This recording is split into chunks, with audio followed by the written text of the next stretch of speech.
Setelah kita amati dari ketiga cabai jenis ini, semua mempunyai keunggulan yang luar biasa, sehingga menjadi referensi untuk para petani selanjutnya untuk bisa menentukan pilihan mana yang akan menjadi pilihan dalam budidaya.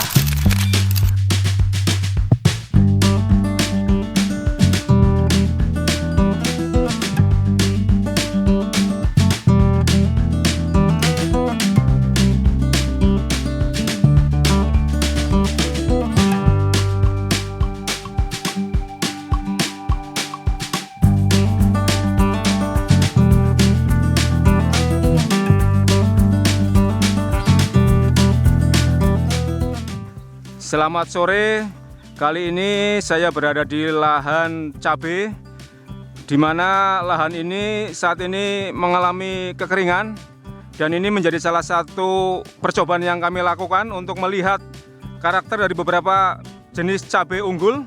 Yang pertama, cabai unggul hal baru. Cabai unggul hal baru, yang kedua cabai rawit unggul viral, dan yang ketiga cabai rawit unggul Betarus. Dari ketiga jenis cabai ini memang sengaja kita lakukan review untuk penanam di musim kemarau dengan berbagai kekurangan dan kelebihannya masing-masing. Kebetulan untuk yang lahan ini merupakan lahan cabai hal baru, di mana beberapa tanaman kita lihat ya di musim kemarau ini pertumbuhan cukup seragam, bebas terhadap virus Gemini, dan percabangan luar biasa. Adapun kelebihan-kelebihan yang lain di sini kelihatan ya, walaupun musim kemarau tapi bunga udah cukup banyak, dan ini baru berumur sekitar 80 hari setelah tanam, dan tidak ada satupun tanaman yang terserang virus Gemini.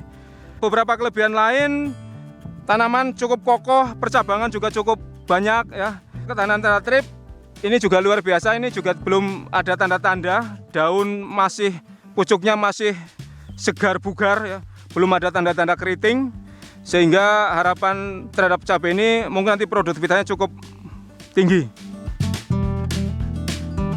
Oke, untuk sementara review secara umum terkait dengan cabai unggul hal baru sudah kami sampaikan. Untuk selanjutnya kita ke lahan sebelah, karena di sini ada 3 lahan yang memang sengaja kita tanam untuk membedakan karakter tanaman cabai unggul di musim kemarau.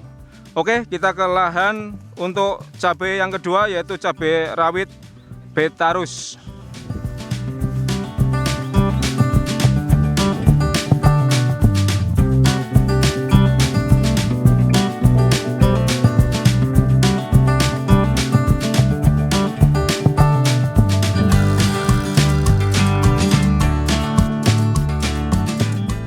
Untuk yang kedua, kita mencoba mereview cabai rawit Betarus. Ya, ini merupakan cabai rawit tipe merunduk yang mungkin dibandingkan dengan tadi hal baru, ini tanaman lebih tinggi. Karena apa? Karena sudut percabangan ini lebih sempit dibanding dengan hal baru. Sehingga ini ada kelebihan, ruang udara di bawah tanaman menjadi lebih leluasa. Harapannya tanaman lebih kuat terhadap serangan hama dan penyakit. Adapun ketahanan terhadap virus Gemini ini juga masih cukup bagus ya. Di umur tanamannya lebih tua dibanding tadi hal baru. Ini belum kelihatan tanda-tanda tanaman yang kena virus Gemini atau virus kuning. Hama trip juga belum kelihatan muncul ya. Ini masih cukup bagus, masih terus tumbuh tunas di pucuk. Ini menandakan bahwa tanaman ini lebih tahan terhadap trip, dan daun pun kelihatannya juga tebal ya. Ini dibuktikan belum ada daun yang terkena cercospora atau bercak daun. Untuk produktivitas ini cukup bagus ya. Ini karena dengan tipe buah yang merunduk dan besar, ini diharapkan bagus. Oke, untuk review cabai Betarus secara cukup ya, sekilas info buat para petani di Indonesia. Untuk selanjutnya, let's go, kita ke tanaman sebelah, yaitu tanaman cabai viral. Nah, ini yang kemarin menjadi rajanya cabai rawit unggul di Indonesia. Mari kita review bersama ke lahan sebelah. Come on.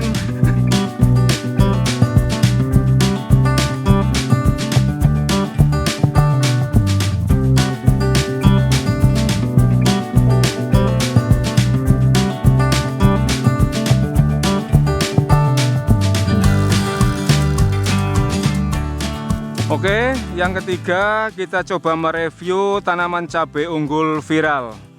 Ini dengan karakter buah yang cukup bagus ya. Pertanaman juga cukup kokoh dan tinggi tanaman dibandingkan dengan tadi ini lebih tinggi karakternya. Masih sama terkait dengan tahan terhadap layu, juga tidak ada kelihatan satupun di lahan ini yang layu. Virus Gemini juga tidak terlihat. Bercak daun juga hampir tidak ada. Dan yang lebih hebat, ini ada beberapa tanaman yang sudah mulai merah tapi belum ada tanda-tanda terkena antraknosa atau patek. Ini luar biasa untuk cabai viral ya. Dengan buah yang cukup keras, ini menjadi salah satu keunggulan di pasar cabai, sehingga untuk pengiriman jarak jauh ini mungkin menjadi hal yang bisa diandalkan. Karena pemasaran cabai ini bisa lintas pulau atau lintas provinsi, sehingga dengan cabai yang buahnya tebal, keras, ini akan menjadi salah satu keunggulan dari cabai rawit viral. Ini ada beberapa buah yang satu ruas ini berbuah 2-3 ya. Kita coba metik, ini ada kebetulan ada yang satu tangkai berbuah 2. Ini kita lihat bersama, cabai cukup besar, dan ini yang menjadi salah satu kelebihan adalah ini tidak terlalu lancip sehingga mengurangi kerusakan pada saat panen dan pasca panen. Ini untuk ukuran buah kurang lebih 5-6 cm ya, dengan diameter kurang lebih 0,7 sampai 0,9. Ini barangkali menjadi salah satu pilihan para pedagang cabai di Indonesia karena dengan warnanya yang merah menyala ya, buah sangat keras, ditambah juga ini cabai ini lebih tahan terhadap antraknosa ya. Karena secara alami dia akan melindungi diri sendiri dengan lapisan lilin sehingga kelihatan mengkilap ya. Melihat umur, ini kelihatannya masuk kategori cabai rawit yang berumur genjah, karena umur 90 hari sudah mulai panen ya, dan pertumbuhan juga masih terus tidak berhenti, sehingga pada saat-saat tertentu barangkali kekurangan air sehingga bisa diantisipasi dengan tanaman yang genjah tadi.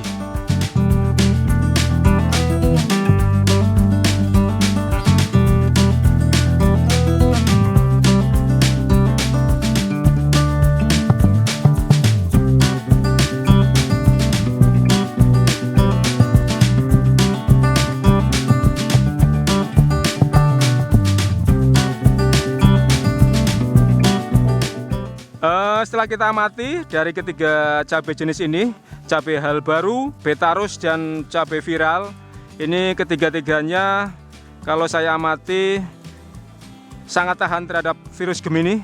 Ini menjadi salah satu kelebihan yang luar biasa, karena salah satu tantangan orang bertanam cabai adalah virus Gemini. Yang kedua, cercospora atau bercak daun juga cukup tahan. Yang ketiga, ini ketiga-tiganya juga tahan terhadap layu, baik layu oleh bakteri maupun layu oleh jamur. Ketahanan terhadap antraknosa atau patek ini juga tiga-tiganya menunjukkan hal yang luar biasa, karena dari lahan ini belum kelihatan tanda-tanda akan serangan antraknosa, sehingga untuk para petani ini menjadi salah satu pilihan ya untuk bertanam cabai di musim kemarau dengan produktivitas yang tinggi, apalagi nanti pada saat ditanam di musim penghujan. Kami meyakini nanti pertumbuhan tanaman akan luar biasa. Untuk ketiga jenis ini kalau saya nilai ya 11, 12, 13 lah. Ini hampir-hampir sama ya. Semua mempunyai keunggulan yang luar biasa. Untuk para petani barangkali sudah berpengalaman menanam 3 jenis cabai ini, barangkali bisa memberikan komentar tambahan untuk pengetahuan kita semua. Karena pengalaman akan menjadi lebih penting, apalagi pengalaman para petani, sehingga menjadi referensi untuk para petani selanjutnya untuk bisa menentukan pilihan mana yang akan menjadi pilihan dalam budidaya. Terima kasih. Salam semangat, sehat, berkah.